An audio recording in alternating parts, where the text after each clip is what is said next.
Recently CPS एक school है, उसका क्लास 12 का टेस्ट एग्जामिनेशन खत्म हुआ है, तो उसका ये क्वेश्चन मेरे पास है, तो उसका सॉल्यूशन हम लोग कर रहे हैं। तो उन लोगों का जैसे नॉर्मल क्वेश्चन रहता है उसी तरीके से दिया है। पहले एमसीक्यू, देन 2 मार्क्स का क्वेश्चन, उसके बाद 4 मार्क्स का और 6 मार्क्स का क्वेश्चन। तो ये सबको हम धीरे धीरे सॉल्व करेंगे। आज हम लोगों का टारगेट है एमसीक्यू और 2 मार्क्स का क्वेश्चन सॉल्व करने के लिए। नेक्स्ट डे उसके बाद जो क्वेश्चन है उसको सॉल्व करेंगे। तो पहले जो एमसीक्यूज दिया है उसको सॉल्व कर रहे हैं। पहला एमसीक्यू जो बोला था, एक रिलेशन का एमसीक्यू बोला है। तो ये एमसीक्यू का जो पिक्चर है वो तुम्हें दिखाई पड़ेगा साइड में या नीचे दिखाई पड़ेगा, ठीक है। और उसको हम एक एक करके सॉल्यूशंस कर रहे हैं। पहला क्वेश्चन एक रिलेशन का बोला है, जहाँ पे मुझे एक सेट बोल दिया था। रिफ्लेक्सिव अगर हम चेक करें 1,1 2,2, इसके लिए रिफ्लेक्सिव हो जाएगा 1,1 और 2,2, बट 1,3 अलग है, उसको छोड़ देते हैं। अगर मैं सोचूं यहाँ पे, अगर हम सिमेट्रिक सोचने के लिए जाए, ये सिमेट्रिक है, ये सिमेट्रिक है, बट ये वाला सिमेट्रिक नहीं है। किसको? क्यों? इसका रिलेशन एग्जिस्ट ही नहीं करता है। अगर ट्रांजिटिव के बारे में भी सोचे, तो अगर मैं 1,1 बोलूँ कि ट्रांजिटिव क्या बोलता है, 1,1 2,2, तो यहाँ पे तो रिलेशन ही स्टैब्लिश नहीं हो रहा है। यहाँ पे रिलेशन स्टैब्लिश किससे हो सकता था? इससे 1,1 और 1,3, इस इम्प्लाइज 1,3, तो यहाँ पे रिफ्लेक्सिव हो जाएगा। यहाँ पे मेरे पास ट्रांजिटिव हो रहा है, रिफ्लेक्सिव हो रहा है। आंसर होगा none of this. Next question बोला है sine inverse x plus sine inverse y that equal to π/3 और then cos inverse x equal to cos inverse y क्या होगा? हमें एक चीज पता है, sine inverse x plus cos inverse x that equal to कितना होता है? π/2। इसके बारे में हमें पहले से ही पता है। Cos inverse x plus cos inverse y चाहिए, तो इसको चेंज कर लो normally. Cos inverse x plus cos inverse y, तो इसको हम लिख ही सकते हैं यहाँ से π/2 माइनस साइन इनवर्स एक्स, तो ये हो गया π/2 माइनस साइन इनवर्स एक्स, और ये हो गया π/2 माइनस साइन इनवर्स वाई। ठीक है, अगर हम साइन को एक साथ कर दे, π/2 प्लस π/2, इसको कर लो तो हो जाएगा पाई माइनस ब्रैकेट के अंदर sine inverse x plus sine inverse Y. अब इसका वैल्यू तो मुझे बता दिया है, कितना बोला है? π/3, तो आंसर इज पाई माइनस π/3। इसको कैलकुलेट कर लेते हैं, तो हो जाएगा 2π/3, हो गया आंसर।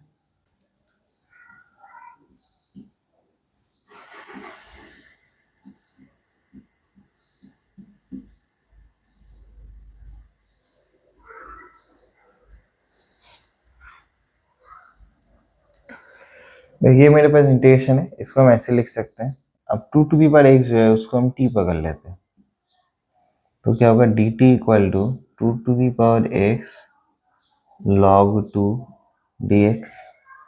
तो यहाँ पे मेरे पास 2x है, log 2 नीचे चला जाएगा, तो मेरा क्या आएगा? 1/log 2 dx by √1 minus T square. तो ये तो फॉर्मूला हमें पता है, क्या हो गया? 1/log 2 sine inverse x/a plus सी। अब देखो, मुझे यहाँ पे t का वैल्यू बिठाएंगे, t का वैल्यू कितना है? 2x, तो ये मैच हो गया पूरा। मेरे पास जो आ गया 1/log 2 sign inverse 2x plus c. तो इसमें अगर सामने कौन बचा? 1/log 2, तो मेरा आंसर क्या होगा? 1/log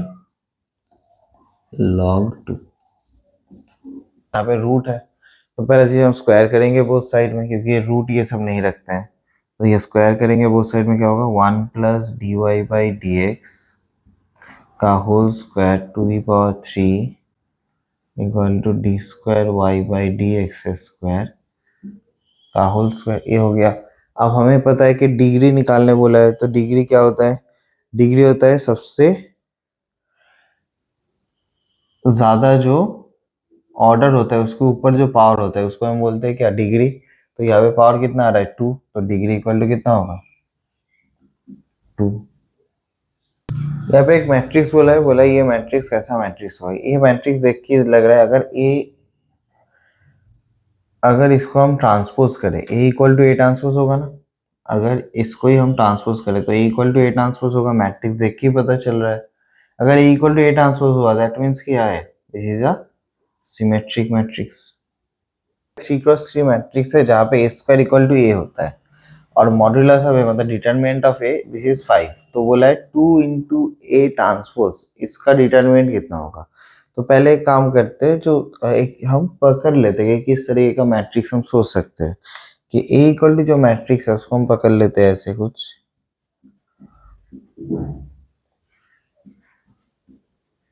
तो ये मेरा एक 3x3 ऑर्डर का मैट्रिक्स हो गया। अब इसका मॉड्यूलस करेंगे तो कितना आएगा, देखो इसका अगर हम मॉड्यूलस कर देते हैं तो डिटरमिनेंट कर देते हैं, इनका डिटरमिनेंट करेंगे तो k चला जाएगा, इस तरीके से होगा। तो k स्क्वायर माइनस 0 इस तरीके से कंटिन्यू होगा, दैट मीन्स k क्यूब। तो अगर हम a करें ये k क्यूब होता है, तो और इस k क्यूब का वैल्यू मुझे कितना बोला है, this k cube is equal to 5, ये मुझे बोल दिया है। ठीक है, अब मुझे क्या निकालना है, ट्रांसपोज निकालना है किसका, a का। तो a का ट्रांसपोज करेंगे तो वही चीज रिपीट आएगा, अलग कुछ नहीं आएगा। तो 2 into A transpose that equal to हम बोल सकते हैं ऐसे 2k 0 0 0 2k 0 0 0 2k, क्योंकि मैट्रिक्स में कोई चीज अगर घुसता है तो सबके पास जाता है। तो ऐसे हम लिख ही सकते हैं 2 इंटू ए ट्रांसपोज के अंदर। और इसको अगर हम डिटरमिनेंट करें तो कैसा दिखेगा, नेट इक्वल टू ये मुझे दिखेगा 2k ब्रैकेट के अंदर 4k square minus 0 that means 8k cube. अब k क्यूब का वैल्यू हमें पहले से ही पता था कितना है 5, तो अब बिठा देते हैं 8 इंटू 5 दैट इक्वल टू 40। देखो p of a by B, मेरे पास दिया है प्रोबेबिलिटी कि a का पता है, b का पता है और इंटरसेक्शन b का पता है, और a कॉम्प्लीमेंट बाई b निकालने बोला है। तो इसको पहले हम फॉर्मुलेट कर लेते हैं। इसका फॉर्मूला क्या होगा, p of a complement intersection b divided by p of b। अब देखो p ऑफ b का तो वैल्यू मुझे ऑलरेडी पता है, but p of a complement intersection b इसके बारे में मुझे नहीं पता है। तो ये ऊपर वाला जो पार्ट है ना, इसको हम थोड़ा सा तोड़ने के लिए कोशिश करते हैं। तो इसका एक फॉर्मूला है, तो इसको हम लिख सकते हैं कि p of b minus p of a intersection b। देखो तो ऐसे लिख सकते हैं यानी, और नीचे है p ऑफ b। अगर हम इसको ऐसे लिख सकते हैं तो अभी बाकी सब चीजों का वैल्यू मुझे पता ही है, तो उसको यूज भी कर सकते हैं, तो यूज कर लेते हैं। p ऑफ b का वैल्यू मुझे पता है 9/13 माइनस 4/13 डिवाइडेड बाई 9/13। इसको कैलकुलेट कर लो तो कितना आएगा 5/13 बाई 9/13, 30 कट गया दैट इज 5/9। मेरे पास 5 रेड बॉल है और 3 ब्लैक बॉल है, तो यहाँ से 3 ब्लू बॉल है, तो यहाँ से मुझे 3 बॉल उठाना है जहाँ पे एक ठो तो रेड होना ही चाहिए। तो एक ठो रेड होगा तो एक उठेगा कहाँ से 5C1, एक रेड होगा, और बाकी दोनों क्या उठेगा, ब्लू ही उठेगा। तो into 3C2 divided by total क्या होगा 8C3।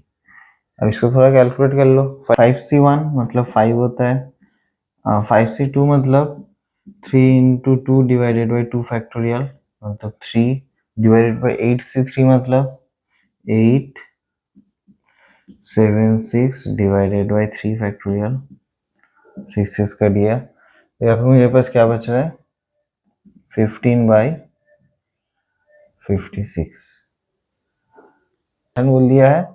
इस फंक्शन कंटिन्यूअस है 0 में, तो बोलो p का वैल्यू क्या होगा। तो ये सिस्टम कंटिन्यूअस है 0 में, और 0 में वैल्यू क्या होता है वो मुझे पता है हाफ। तो इसको हम लिमिट यूज कर लेते हैं, limit x tends to 0 1 minus cos px divided by x sine x। अब यहाँ पे 0 बिठाएंगे तो कुछ फायदा नहीं है, तो ये 0 हटाने का जरूरत है। तो ये जो लिमिट है इसको करने के लिए देखो, ये जो लिमिट है यहाँ पे अगर 0 पुट करें तो ये 0/0 फॉर्म होता है। तो यहाँ पे हम फॉर्म यूज करते हैं जिसको हम बोलते हैं L hospital rule.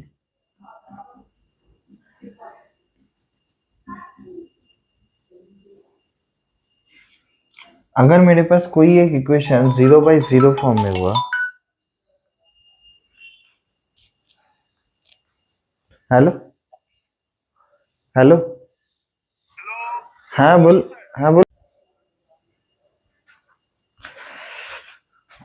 L hospital rule क्या बोलता है, अगर कोई system 0/0 form by infinity form में रहा तो हम ऊपर और नीचे क्या करेंगे, डेरिवेटिव करेंगे। तो इसको डेरिवेटिव करते हैं ऊपर नीचे, तो कैसा होगा, डेरिवेटिव करेंगे तो limit x tends to 0, derivative करेंगे तो होगा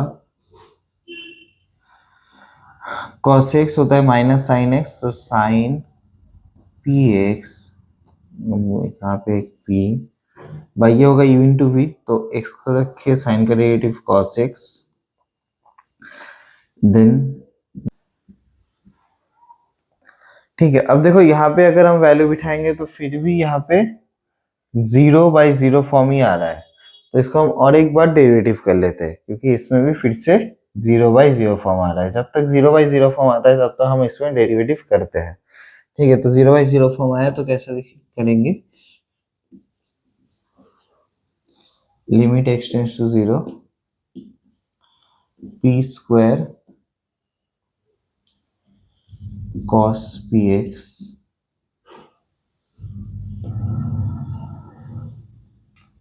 डिवाइडेड बाय, ऐसा करेंगे तो आएगा x sin x plus cos x plus cos x, ये आ गया। अब देखो अगर वैल्यू बिठाएंगे तो कोई प्रॉब्लम नहीं है, तो वैल्यू बिठाएंगे तो क्या होगा, इसका वैल्यू होता है 1, इसका भी 1, इसका भी 1 और इसका वैल्यू होता है 0, तो बचा क्या, p स्क्वायर बाई 2। अगर वैल्यू बिठा देंगे 0 तो ये सिस्टम कितना हो जाएगा 1, ये हो जाएगा 1, ये हो जाएगा 1, ये हो जाएगा 0, तो मेरे पास क्या बचेगा, p स्क्वायर बाई 2। अब ये जो p स्क्वायर बाई 2 है इसका वैल्यू मुझे कितना पता है, 1/2 होगा, तो बोल सकते हैं p square by 2 that equal to 1/2, 2 cut गया तो p इक्वल टू हो गया √1, दैट मीन्स ±1। नेक्स्ट क्वेश्चन में क्या बोला है, derivative of this function at x equal to 0। देखो कोई भी मॉड्यूलस फंक्शन होता है इसको हम दो तरीके से लिख सकते हैं, उसके बाद इसको हम डेरिवेटिव करें। क्यों दो तरीके से लिखें, क्योंकि ये जो मॉड का वैल्यू है ये क्या आ सकता है मुझे नहीं पता है, हो सकता है कि इसके अंदर का जो वैल्यू है वो होता है पॉजिटिव x या this will be a negative x, ये मुझे नहीं पता है। तो fx को हम दोनों तरीके से लिख सकते हैं कि fx इज इक्वल टू, हो सकता है कि fx का जो वैल्यू हो वो हो सिर्फ x², चांसेस है, या fx का ही वैल्यू हो वो हो -x², इसका भी चांसेस यहाँ पे रह जाता है। कब ये x² होगा, जब x का वैल्यू क्या करेगा, 0 से बड़ा रहेगा, मतलब 0 से बड़ा होने का कोशिश करेगा, और अगर x का वैल्यू 0 से छोटा होने का कोशिश करेगा तो नेगेटिव x² आने का भी चांसेस है।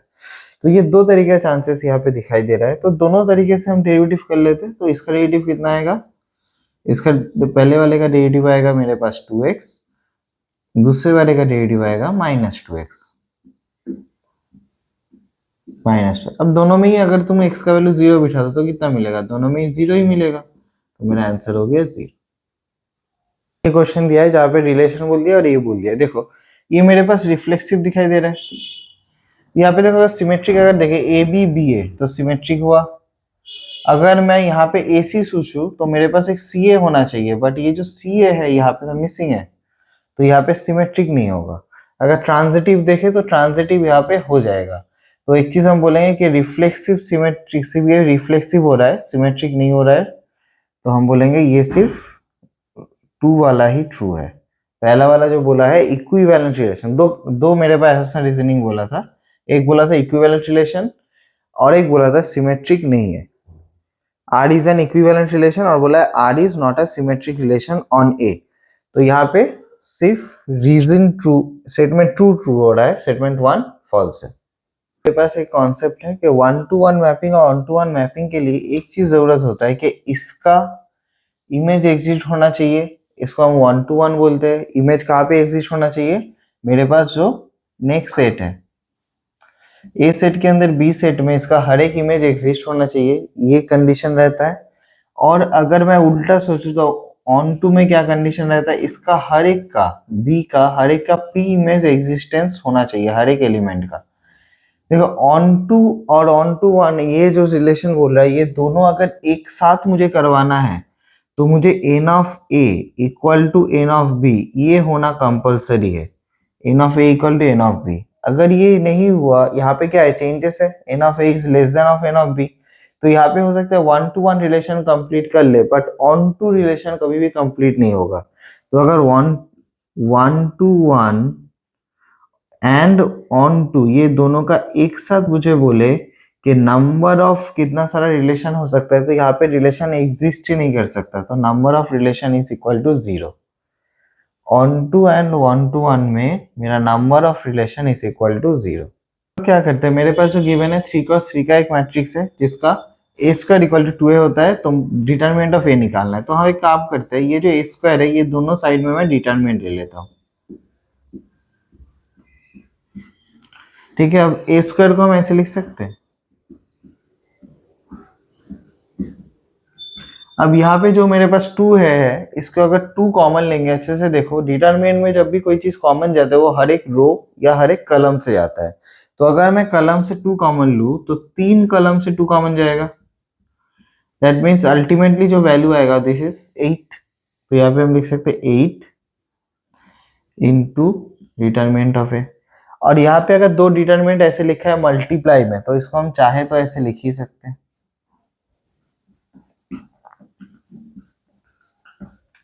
अब इसको इस तरफ लेके आ जाओ तो क्या हो जाएगा, देखो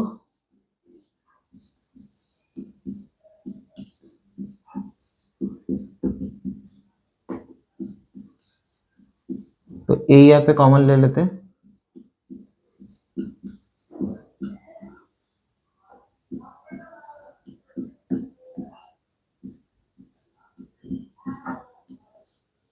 तो मेरे पास दो वैल्यू आ सकता है 0 या 8। The area increasing of the radius is 20 centimetre. Radius अगर 20 हुआ तो मेरे पास जो एरिया है कैसे इंक्रीज होगा, area is called pi R square. तो इसको मुझे इंक्रीज करवाना है, तो इंक्रीजिंग डिक्रीजिंग फंक्शन मुझे क्या करना होगा, डेरिवेटिव करना है। तो इसका डेरिवेटिव कर लेते हैं, D A by D T मुझे करना है। तो D A by D T करेंगे तो क्या होगा कि विथ रिस्पेक्ट टू टाइम मुझे करवाना है, तो D A by D T आएगा 2 पाई, आर का डेरिवेटिव होगा D r by D T 2 R D r by D T, ये मेरे पास आ जाएगा। अब अच्छे से देखो D r by D T इसका वैल्यू मुझे पता है 2 और आर का वैल्यू भी मुझे बोल दिया है 20, तो वैल्यू बिठा देते हैं। तो D A by D T that equal to 2 pi, 2 पहले नहीं पाई था सिर्फ, तो 2 पाई आर का वैल्यू है 20 into d r by D t का वैल्यू है 2, तो that equal to 80 pi centimetre square per second, क्योंकि एरिया होता है मेरे पास सेंटीमीटर में, सेंटीमीटर स्क्वायर में। यहाँ पे देखो पहले एक चीज हम निकाल लेते हैं कि मेरे पास इन लोगों का कॉम्प्लीमेंट निकाल लेते हैं कि झूठ बोलने का चीज है, तो ट्रू का कॉम्प्लीमेंट कर लेते हैं। इसका ट्रू का कॉम्प्लीमेंट करेंगे तो मिलेगा 40/100। इसका अगर हम ट्रू का कॉम्प्लीमेंट कर ले तो ये मुझे मिलेगा 50/100। अब देखो कैसे ये पॉसिबल होगा, समझो ये ट्रू बोला और ये फॉल्स बोला, तब ये पॉसिबिलिटी होगा।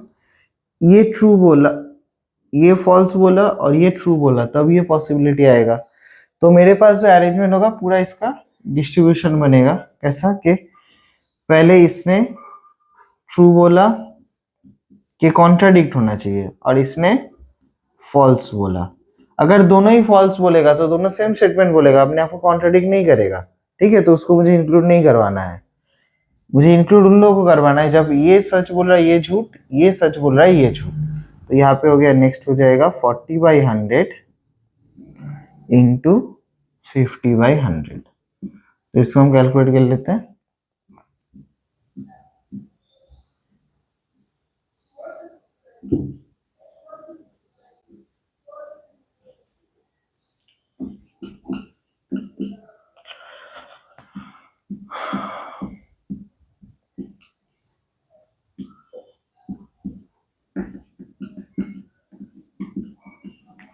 तो 0.5 आया प्रोबेबिलिटी, मतलब 50% चांस है कि ये लोग जब बात करेंगे तो कॉन्ट्राडिक्शन रहेगा। नेगेटिव करते हैं।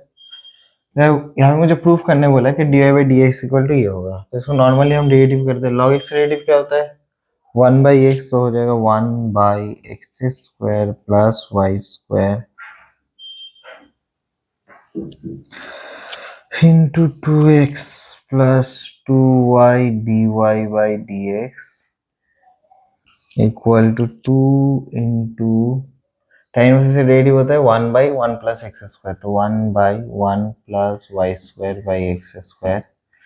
और ये फिर से क्या है? y/x फॉर्म है, तो इसको भी हमें डेरिवेटिव करना पड़ेगा। इसका डेरिवेटिव मुझे मिलेगा, x को रख के y का डेरिवेटिव, y को रख के x का डेरिवेटिव डिवाइडेड बाई y²। इसको और थोड़ा हम कैलकुलेट कर लेते हैं। इसको करेंगे, देखो इधर भी x² प्लस y² आएगा, तो इसको हम काट ही सकते हैं, फिर भी एक लाइन हम कर ही लेते हैं।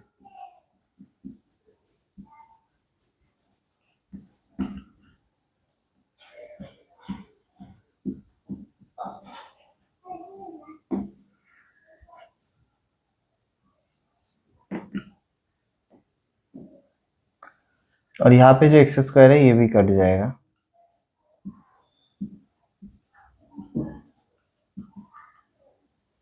देखिए, अब इसको थोड़ा सा कैलकुलेट कर लेते हैं।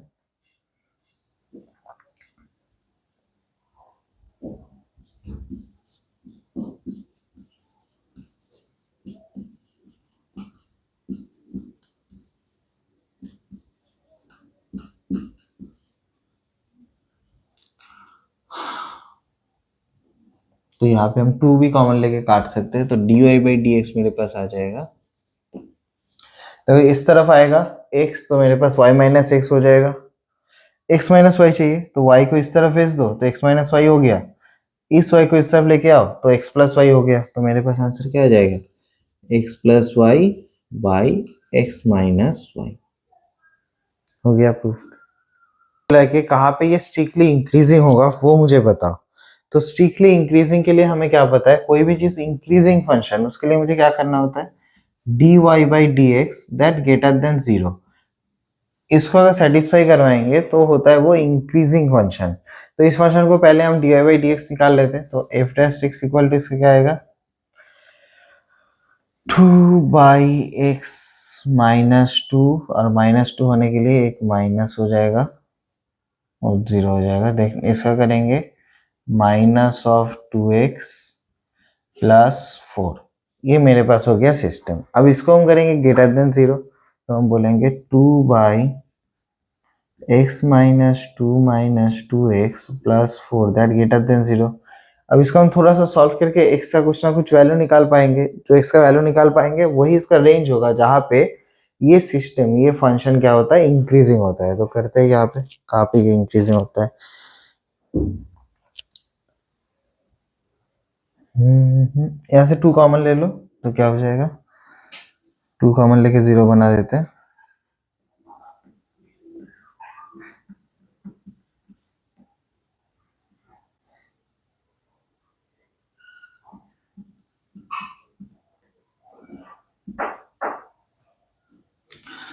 That equal to 1 minus x minus 2 का whole square that greater than 0।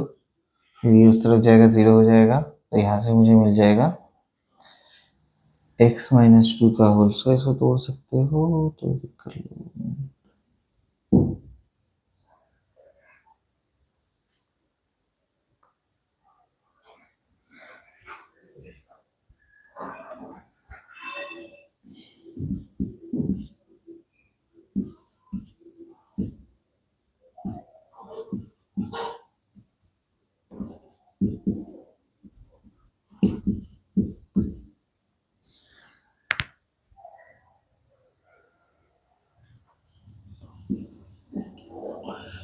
X square minus 4x plus 3 greater than 0।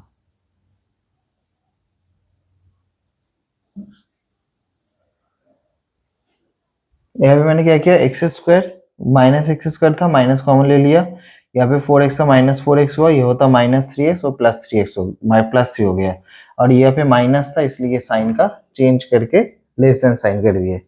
अब इसको फैक्टराइज कर सकते हैं, हम लोग मिडिल टर्म फैक्टर सीखे थे, तो इससे क्या क्या आएगा, एक आएगा x माइनस 3 और एक आएगा x minus 1 that less than 0। तो यहाँ पे हम बोल सकते हैं लेस देन 0 कहाँ हो सकता है, तो हम लोग इनइक्वालिटीज में सीखे थे कैसे इसको पुट करते हैं।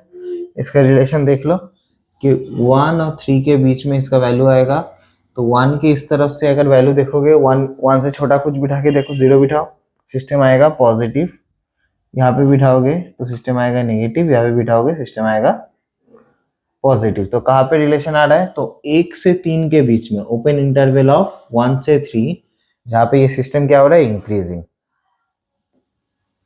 इंटीग्रेशन है मॉड्यूलस ऑफ log x है। अब देखो मॉड का जो इंटीग्रेशन होता है, मॉड इंटीग्रेशन करने के टाइम में पहले देखना होता है, ये मॉड्यूलस वाले दो टाइप का होता है, ये हम थोड़ी देर पहले भी बोले कि एक होगा नेगेटिव टाइप और एक होगा पॉजिटिव टाइप।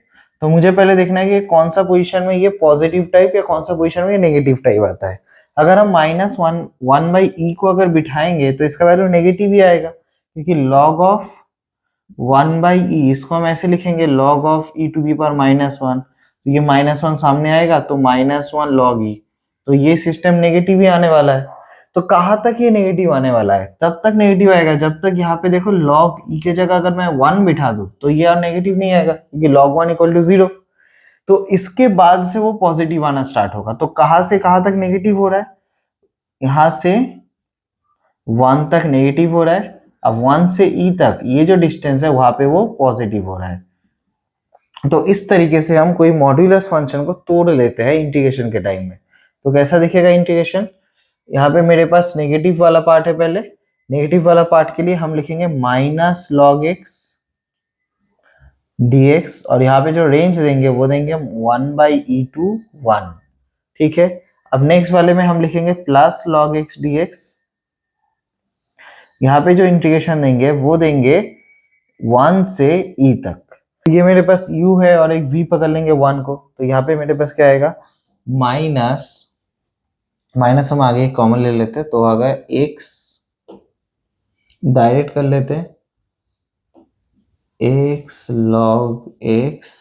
अब log x का डेरिवेटिव क्या होगा, 1 बाई एक्स, और x 1 का इंटीग्रेशन कितना होता है x, तो यहाँ पे मेरे पास होगा x log x minus x by x dx, ऐसा पोजीशन तक बचेगा वाई पार्ट्स में। सिमिलरली इस तरह भी वही सेम चीज तैयार होगा, सिर्फ इसमें माइनस है, इसमें माइनस नहीं रहेगा। x log x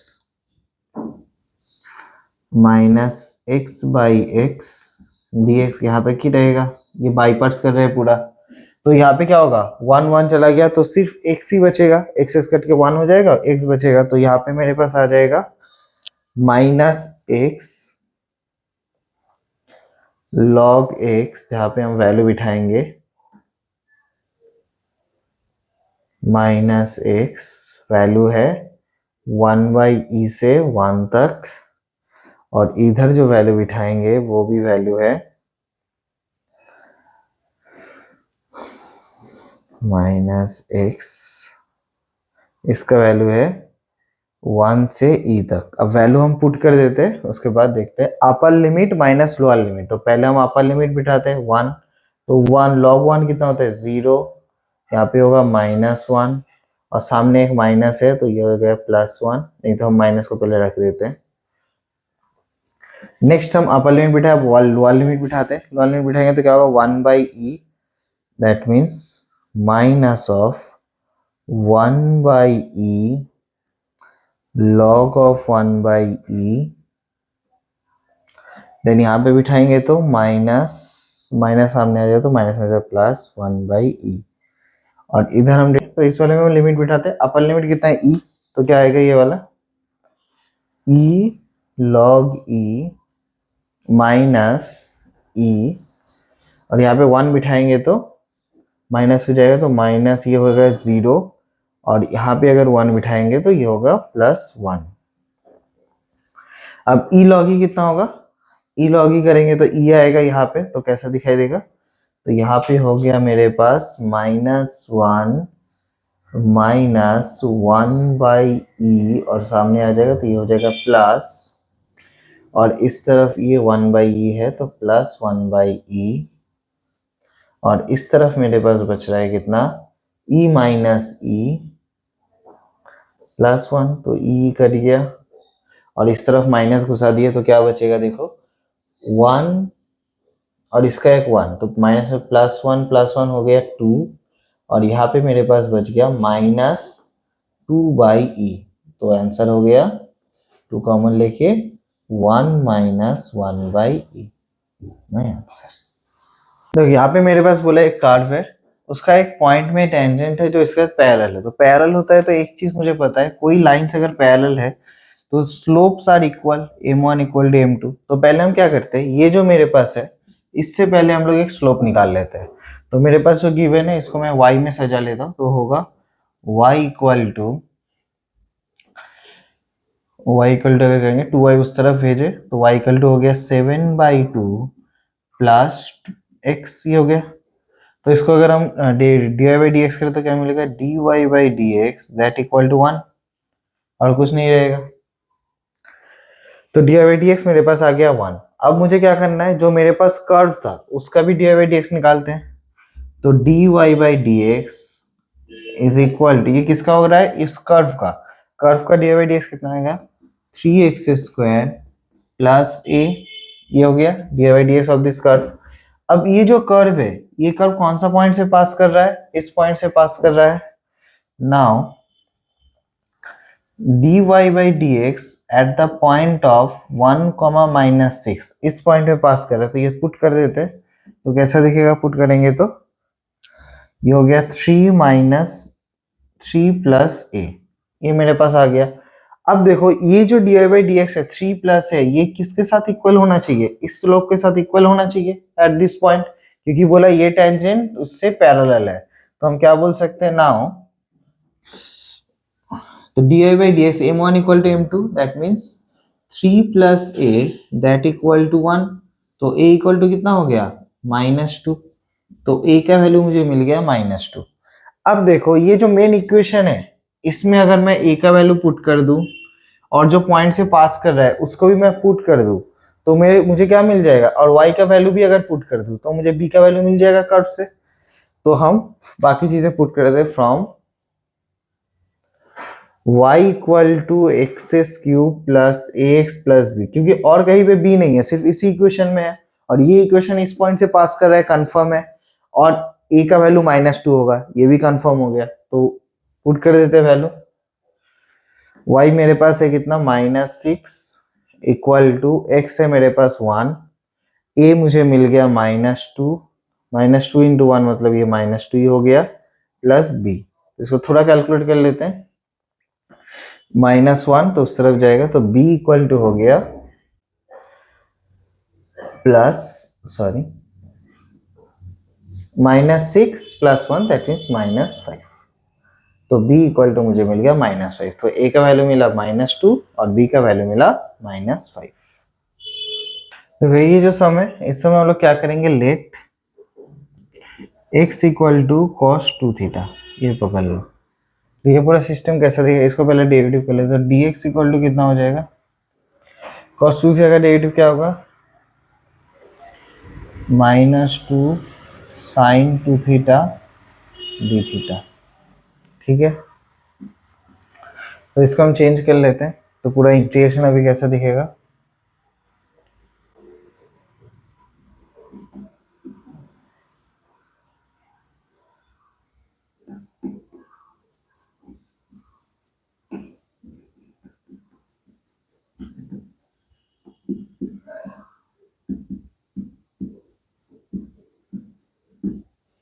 ये मेरा अभी इंटीग्रेशन हो गया। अब इसको हम लोग थोड़ा सॉल्व कर लेते हैं, 1 - cos2θ by 1 - cos2θ by 1 + cos2θ, इसको हम लोग क्या लिख सकते हैं,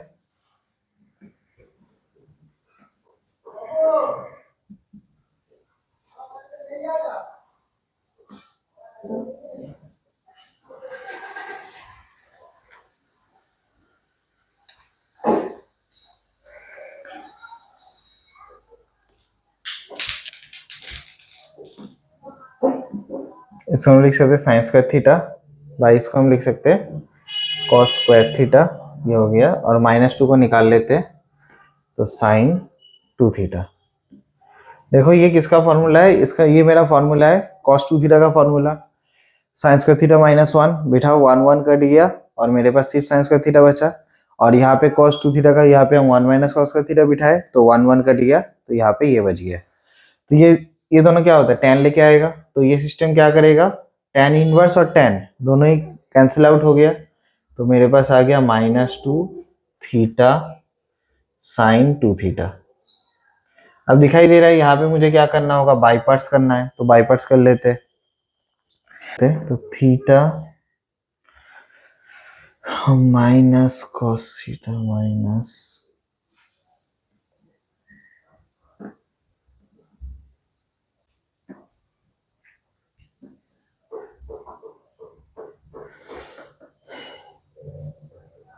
हो गया 1, इसका इंटीग्रेशन करेंगे तो फिर से हो जाएगा कॉस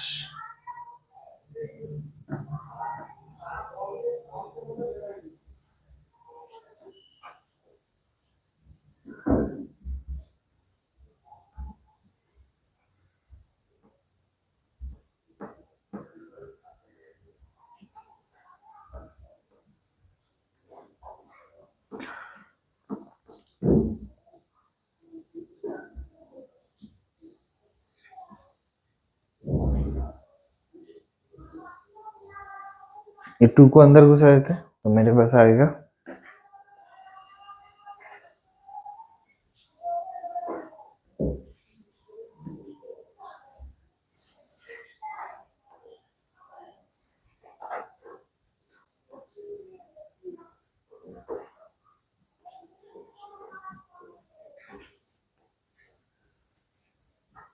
ये मेरे पास अल्टीमेट आ गया।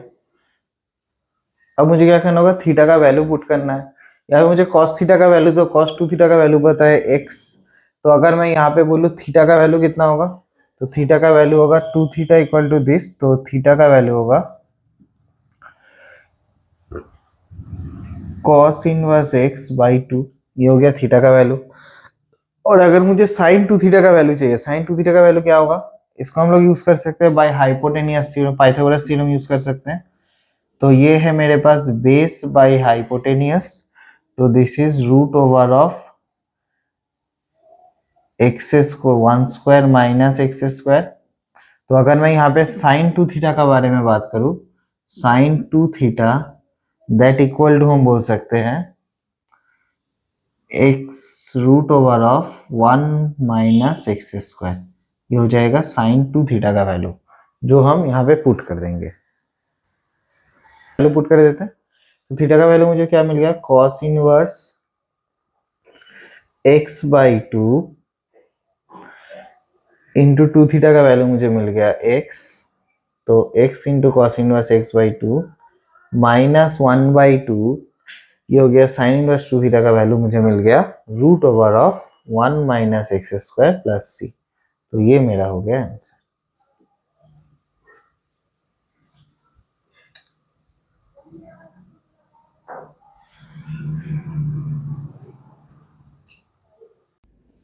हम लोग का जो नेक्स्ट क्वेश्चन है उसमें लिखा है integration of sine log x plus cos log x. अगर ऐसा कुछ मेरे पास रहता है तो मेरे पास पहला काम क्या होगा, इसको सेपरेट कर लेते हैं। तो सिस्टम क्या हो जाएगा, sine log x plus integration of cos log x dx.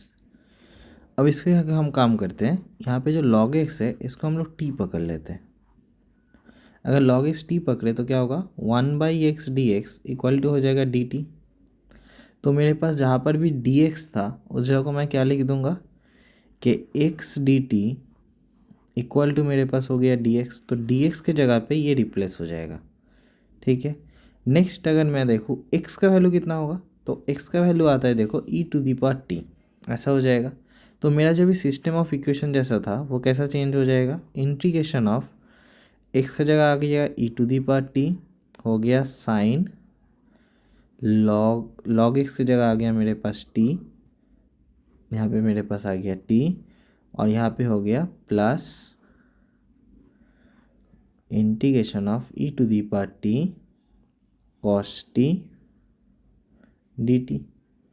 अब ये जब मुझे मिल गया, अब इसको क्या करेंगे, बाई पार्ट्स करेंगे। देखो ये भी बाई पार्ट्स हो सकते हैं, ये भी बाई पार्ट्स हो सकता है। तो हम लोग क्या करेंगे, किसी एक को बाई पार्ट्स करेंगे।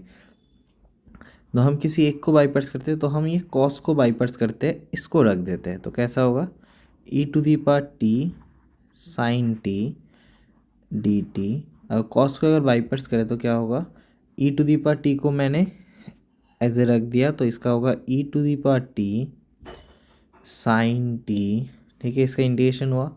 अब इस तरफ करेंगे तो क्या होगा, e to the power t का डेरिवेटिव होगा e to the power T और इंटीग्रेशन ऑफ कॉस टी हो जाएगा साइन टी डी टी, और सामने एक इंटीग्रेशन रहता है बाई पार्ट्स में। तो ये पार्ट और ये वाला पार्ट कट गया और प्लस सी होगा। तो मेरा आंसर क्या हो रहा है, e to the power t sine t plus c. ये हो गया आंसर। अब e to the power t का वैल्यू मुझे पता है, e to the power t equal to हो जाएगा एक्स, और साइन टी को मैंने पकड़ा था लॉग एक्स, तो हो गया लॉग एक्स प्लस सी। ये हो गया मेरा आंसर।